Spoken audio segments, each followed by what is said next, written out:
다음 질문은요, 정비사업에 대한 질문인데요. 통합 재건축이 소형 단지들에게는 좋다고 하는데 성공 사례와 어떤 장점이 있는지 궁금합니다. 대표님이 말씀해 주시는 거죠? 예, 제가 해야 되나요? 네.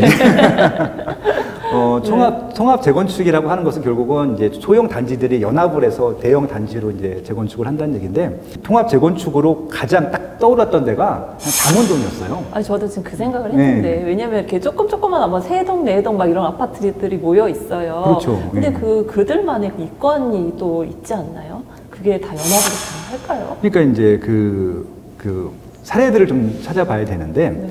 제가 이제 집이 이제 그 한강 건너에 용산이다 보니까 맨날 이렇게 보거든요. 그럼 싸우는 것도 보이고 막 그래요. 그러니까요. 그럴 것 같아서.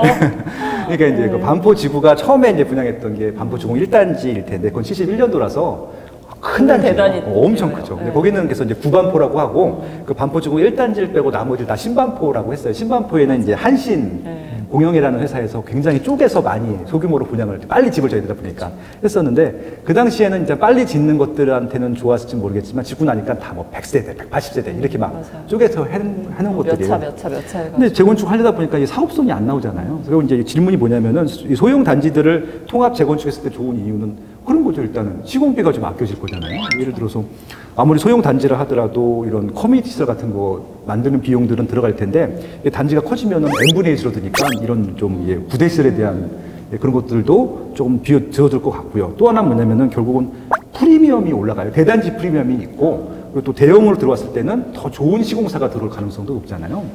강남권 중에서 통합 재건축했던 것 중에서 제가 잘 모르겠지만 제 기억나는 게, 제가 추천했던 것 중에 하나가 뭐냐면은 레미안 리오센트라고 하는 게 있어요. 신반포 18차랑 23차랑 그 24차랑 통합해서 재건축한 게 있었는데, 지금 입주를 다 했어요. 저는 입주를 했는데, 두 단지가 소형이잖아요. 그러니까 이게 좀 애매한 거예요. 그러니까 왜냐면은 이게 지분을 나누게 되면은 특정 단지에서 요만큼은 손해볼 수 있거든요. 추가 분담금을 더 내야 될 수 있는 단지 생기고요. 어딘 조금 더 혜택을 보는 단지도 있기 때문에, 그것 때문에 계속 의견 싸우다가 결국은 같이 통합을 했어요. 하고 나니까 얼마나 좋아요. 그때 그 분양할 때 그 당시에 싸웠던 평당 100, 200만 원, 400만 원, 이건 아무것도 중요한 게 아니에요. 별 의미가 없죠. 몇천이 올라가니까. 그러니까 이건 속도가 중요하고 일단 만드는 게 중요하기 때문에, 이게 1000세대나 2000세대까지 큰 단지가 아니더라도 100세대보다는 200세대가 좋은 거고, 200세대보다는 400세대가 좋은 것들이잖아요. 그래서 통합돼서 하는 것들이 되게 좋은 것들이죠. 최근에 이거 원베일리 아까 말씀드렸는데, 원베일리 같은 경우도 경남 아파트는 되게 컸고, 그다음에 이제 23차도 컸는데, 앞에 있는 신반포 3차 같은 경우는 조그맣거든요. 이번 최고 수혜자가 이제 우정 애쉐르라고 한 동짜리 아파트가 있었단 말이에요. 그거 이렇게 편입됐거든요. 거긴 완전히 노다진 거잖아요. 뭐 그게. 그러니까 이게 소형 단지 입장에서는 무조건 몸집 키우는 게 무조건 이익인 것 같고요. 그리고 이런 대형 단지에서도 더 프리미엄이 올라가는 것이기 때문에 조금 이렇게 손해보는 것처럼 느껴져도 다 만들고 나면은 다 이익이 되는 그런 구조라고 보면 될 것 같아요. 그래서 지금 강남구 같은 경우는 제일 유명한 데가 한신 4지구예요. 거기는 진짜 아파트 단지를 한 6개인가 연합을 하잖아요. 그런 지역도 있고, 그 반포지구에서는. 강남구에서는 개포주공 6단지, 7단지인가 그 지금 통합 재건축 추진하고 있는데, 근데 아까 말씀하신 대로 이게 다 이분들이 워낙 뭐랄까요, 손해보기 좀 싫어하세요. 저는 이제 개인적으로 조금 손해보더라도 빨리 하길 바라는데, 그 지분 몇백 더 넣고 그것들 싸우고 있는 분들이 많아서 이게 속도가 좀 덜 가긴 하더라고요. 그러니까 이게 단일 단지면 속도가 빨라서 좋긴 한데, 통합 단지 같은 경우는 이해관계들을 이렇게 좀 이렇게 해소하는 과정들이 필요하기 때문에 한 몇 개월이나 몇 년들은 더 걸릴 수 있는데, 그래도 통합하는 게 저는 무조건 좋다라고 좀 말씀드리고 싶네요.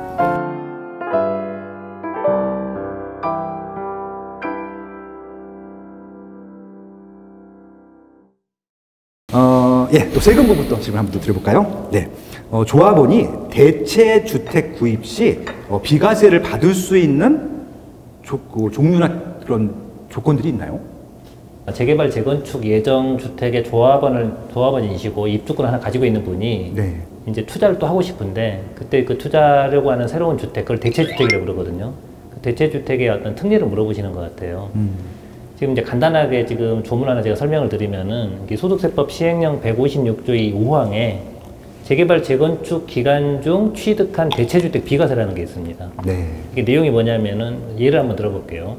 이제 내가 레미안 원베일리를 조합원입니다. 원베일리 조합원인데 그 주택이 이제 공사에 착공하면은 내가 어디선가 살아야 되잖아요. 그럼 그때 거주하기 위한 집이 하나 필요하겠죠. 실거주 목적의 집. 그 집을 두 번째 취득한 거니까 그걸 대체주택이라고 부릅니다. 그럼 이 두 번째 주택에서 내가 이제 들어가 살아요, 거기서. 살고 언젠가는 레미안 원베일리가 이제 준공이 되겠죠. 준공이 되면 다시 그동안에 살던 집 팔고 새 아파트로 들어가야 되잖아요. 그렇죠. 통상적으로 그렇게 하죠. 예. 그럼 이 대체주택은 사실상 두 번째 취득한 주택이기 때문에 비과세를 받을 수가 없어요. 정전은 집이 하나 있었잖아요, 원베일리. 네. 그러니까 정전집이 있는 상태에서 산 대체주택이기 때문에 뒤에 걸 먼저 팔면은 비과세를 절대 안 해주거든요. 그렇죠. 근데 이거는 투기수요는 아니죠. 그렇죠. 실수요 목적이잖아요. 완전 순수하게. 그리고 실제로 살았잖아요. 예, 그렇죠. 그래서 이러한 경우에 이 뒤에 먼저 판 주택을 비과세를 준 특례가 있습니다. 그게 이제 시행령 156조 2항에 있는 재개발, 재건축 기간 중 거주 목적으로 취득한 대체주택 비과세 특례거든요. 아, 그렇구나. 그러니까 이걸 잘 활용하시면 되는데 대신 이게 요건이 까다롭겠죠. 네네. 요건이 어떻게 되냐면은 네, 어떤 요건이 있나요? 네. 첫 번째, 이 대체주택은 이 재개발, 재건축 주택의 사업 시행 인가 이후 취득을 해야 됩니다. 사업 시행 인가도 안 났는데 이 대체주택을 샀다는 거는 너무 빨리 산 거죠. 이거 그렇죠. 투기수요를 보겠다는 겁니다. 그러니까 이제 쌀 때 미리 사뒀다가 그렇죠. 그렇게 이제 핑계 댈 수 있으니까. 예. 예. 그러니까 사업 시행 인가 뒤에 이걸 사야 되고, 네. 그다음에 이 주택이 실수요 목적의 주택이라는 걸 입증을 해야 되거든요. 네. 어떻게 입증하냐면 최소한 내가 그 주택에서 1년 이상 살아야 됩니다. 그다음에 1년 이상 살고 팔 때는 언제까지 팔아야 되는 거냐? 나중에 저 원베일리가 이제 언젠간 준공이 되겠죠. 그쵸. 그럼 준공 전에 팔아도 되고요. 네. 보통은 준공된 뒤에 팔겠죠. 그렇죠. 준공된 뒤에 이거 팔고 그쪽으로 들어갈 거니까. 네네. 그럼 준공된 뒤에는 2년 안에 팔면 됩니다. 아, 일반 이사 가는 거랑 비슷하게. 그렇죠. 그러네요. 네. 2년 안에 기간은 상당히 기네요. 그렇죠. 좀 여유를 주는 네. 거죠. 한 번 전세 돌릴 수 있을 기회는 주는 거죠. 아, 그러네요. 네. 이제 2년 안에 여기를 팔아야 되는데 네. 대신 2년 안에 팔고 끝나는 게 아니고 반드시 그 새로 지은 집에 네. 전입을 해야 돼요. 전세를 아, 2년 안에. 실거주 준공되고 입주. 2년 안에 전입해서 그 집에서 1년 이상 살아야 됩니다. 네. 그러니까 진짜 이러면 실수요 목적이죠. 네. 이렇게까지 하면은 요 대체주택 비과세를 해주는데 네네. 지금 이거를 이제 단순하게 예를 들어서 원베일리가 지금 재건축을 시작해서 멸실이 됐다고 가정해 볼게요. 그렇죠. 그러면은 이제 내가 대체주택을 사는데 꼭 기존에 있는 집을 사야 되는 거냐? 네. 꼭 집을 안 사도 됩니다. 아, 그 그러면 집으로 바뀔 네. 분양권이나 입주권을 사도 됩니다. 그것도 대체주택도 해결해 주는 예. 거예요? 대신 이제 그래요? 그게 준공이 돼야 돼요. 준공되고 1년을 살아야 됩니다. 아. 그러니까 분양권 내가 사고 네. 거기서 준공되고 1년 안에 준공된 뒤에 1년 거주하고 예. 요거 팔면 이거 비과세 해준다는 겁니다. 야, 이거 타이밍 잘 맞추면은 기가 막힌 재테크가 될 수 있겠는데요? 막상 최근 강의하면 이 대체주택 비과세가 굉장히 어려워요, 이 내용이. 네네. 어려운데 이걸 질문한 사람이 굉장히 많습니다. 아, 이거 입지랑 상품만 알면은 충분히 활용할 수 있는 것들이거든요. 아니 그런데 이 어. 대체주택을 공부를 하신 분들이 이제 대출로 넘어와가지고 오. 자기가 대체주택을 살 거니까 대출을 네. 해달라는 거예요. 대출 안 나옵니까? 아니 이게 문제가 뭐냐면 뭐 나중에 그건 팔고 비과세를 해주지만 대출은 조건이 기존 주택 처분 조건들이 따라붙잖아요. 그렇죠. 그래서 제가 원베일리 파실 거예요? 그게 아니잖아요, 네. 이분은. 그래서 네. 대체주택 대출을 받고 싶으시면 원베일리 6개월 안에 파셔야 돼요. 제가 그렇게 아. 얘기를 하는 거죠. 그럼 안 팔 거래, 자기는. 그러면은- 뒤에 거 팔 거라는 거예요. 예, 예. 그럼 대출 못 그렇죠. 받으세요. 뒤에 걸 팔아야죠. 네. 그래서 대출하고 세금하고 여기서 이렇게 또 틀려요. 그러니까 못 그렇구나. 받아요, 대체주택은. 그럼 이건 또 현찰 부자들만 할 수 있네요. 그렇죠. 아, 근데 지방에 좀 작은 재건축 같은 경우 가능하겠네요. 진짜. 근데 그 네. 원래 받으려고 했던 신규 아파트를 음. 팔아야 되는 조건이 대출에선 있으니까 나머지는 말씀하신 대로 현금 있는데 뭐 지방의 작은 네. 예, 그런 건 하실 수 있겠죠. 아, 이것도 부자들이 이 방송 들으면 더 부자 되겠는데? 예. 부자들은 듣지 마세요. 네. 아무튼, 야, 네. 이게 항상 또 세금하고 대출하고 또 다르네요. 같으면서도. 많이 달라요. 그것도 너무 재밌어요. 야.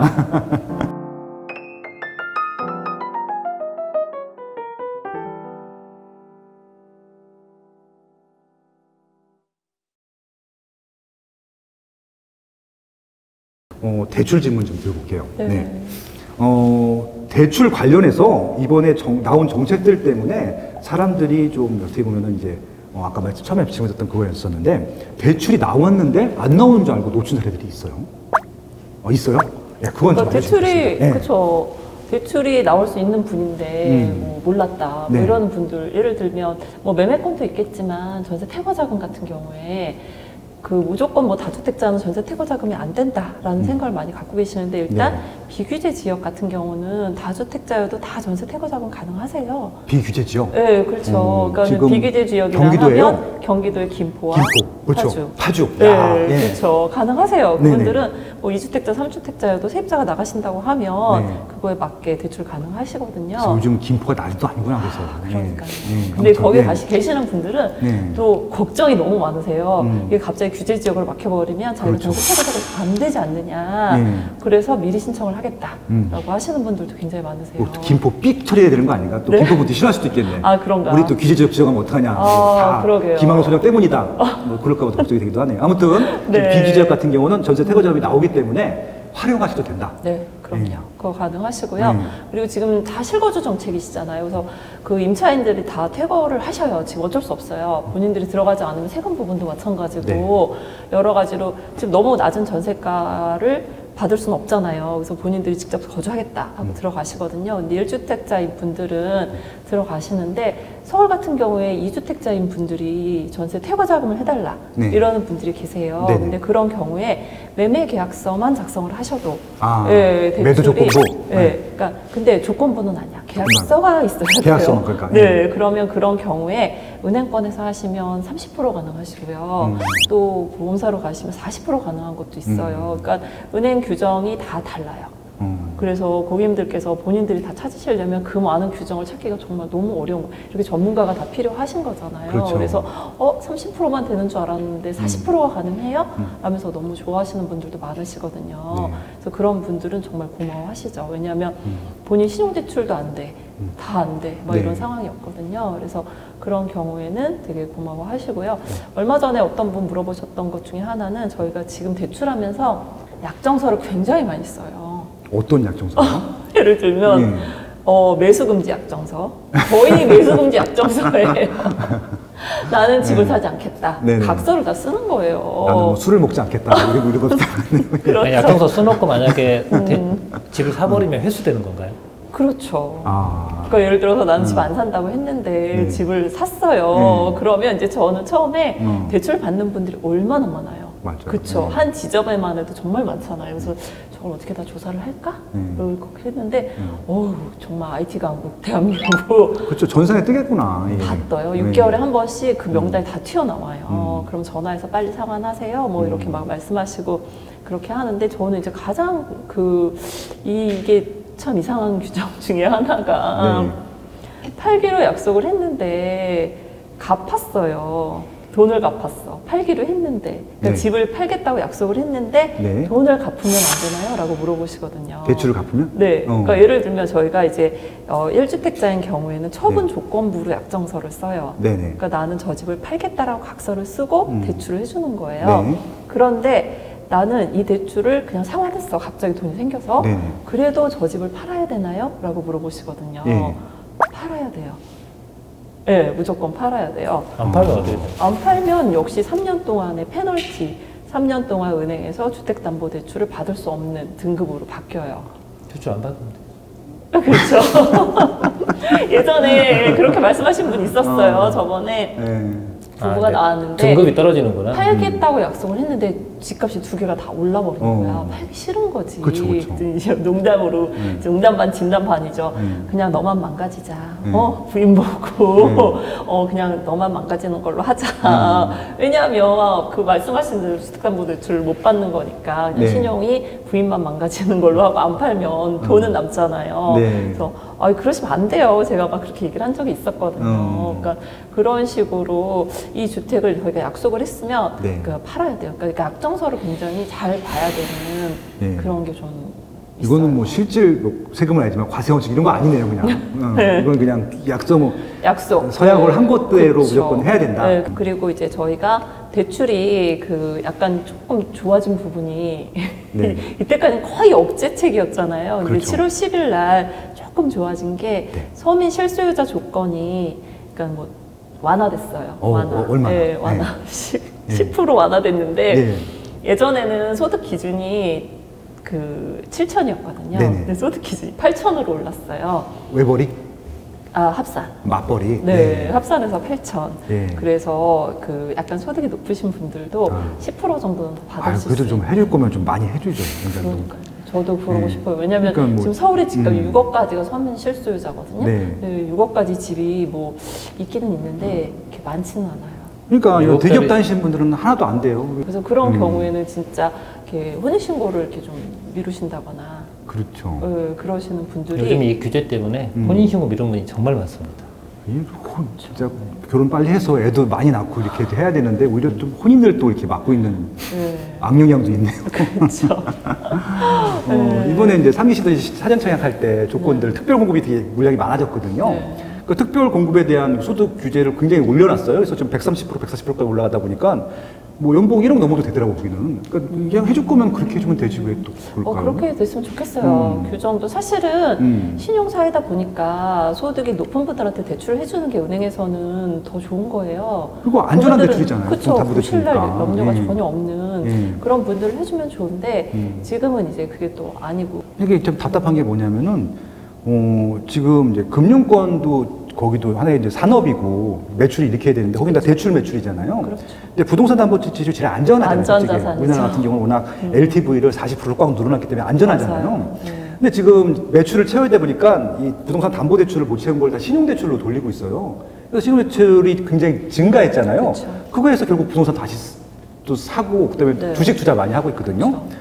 이게 뭐가 신용대출 늘려서 부동산 담보대출 할 맞아요. 거면은 이게 무슨 의미가 있는지 잘 모르겠어요. 아니 그리고 얼마 전에 저는 그 기사를 보고 이게 과연 누구를 위해서 금리를 올리는 건가라는 네. 생각을 했어요. 신용대출이 늘어났다고 해서 금리를 올리는 올리라고 네. 권고를 한 거잖아요. 그렇게 되면 여기서 제일 좋은 사람은 누굴까요? 금리를 올리면 네. 제일 좋은 곳은 은행이에요. 은행이에요. 그렇죠.